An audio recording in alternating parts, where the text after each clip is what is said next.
When it all started to go badly wrong at the yard, Mr McColl reached out to you to request a meeting, and you met on May the 31st. He said he raised with you a red flag. Can you tell the committee what that red flag was? And can you also let us know who else was at that meeting? Because he says that at least one official was present at that meeting. So who was the official and what was discussed?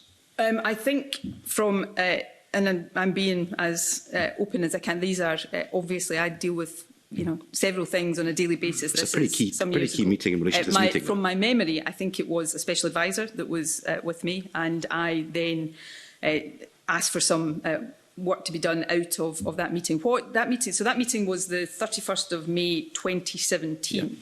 Yeah. Now, by that point, there were already concerns about slippage in the contract. There were already concerns about what I would describe as the kind of cash flow and financial position of FML. So when Jim McColl asked to see me, then it was reasonable that I spoke to him, given the importance, as we're reflecting on now, of the contract. At that meeting, and given the time, and you've seen all the material that would sort of tell you the issues that were of concern to him and to us at the time, it was around the finances. There had already been discussion around the changing to the milestone payment, so the reduction of the final 25% payment, which eventually came 10%. So was it £17 million that then freed up to help with cash flow. And he was, as Jim was and has been publicly, not since then, was of the view that he had money unfairly tied up in the surety bond. Just cut in there first, if I can. So it's a pretty big deal, this meeting, and there's no official present. There's no civil servant present. There's a special advisor. How can it be an official meeting if there's no civil servant present? The special advisors are civil servants. They're temporary civil servants. So that's not an issue in that respect. You say it was a big deal, and I'm... Well, he's coming to tell you that a major public procurement is going wrong for us, I'm trying to think in my mind. I knew that there were issues that he was expressing concern about.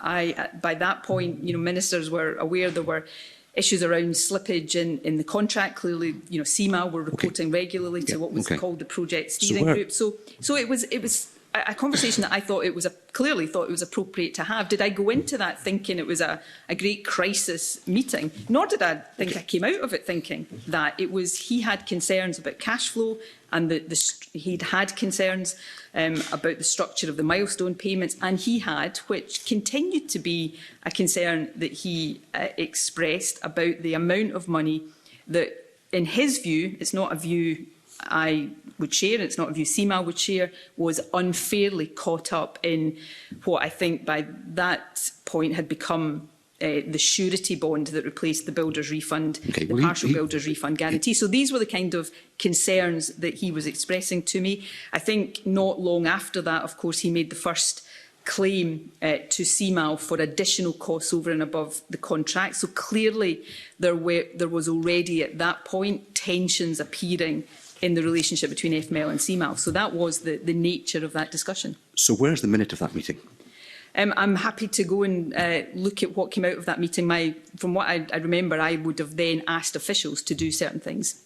But there was no recorded minute of that meeting? So I'm trying to be honest, I don't know the answer to that question sitting here. You must have done a lot of research before you came here today. I looked at, so I have seen the actions that I asked officials to take forward coming out of that meeting. So I will put that into the category of things. If the committee hasn't seen that, if that's not in the bundle of documents that's already published, I will certainly look to see whether that can be made available. OK, I think paragraph 422 of the Ministerial Code says that... I'm very familiar with it, yes, it says that, Mr. Hoy. Yeah, OK, it says that minutes should be taken and it should be recorded.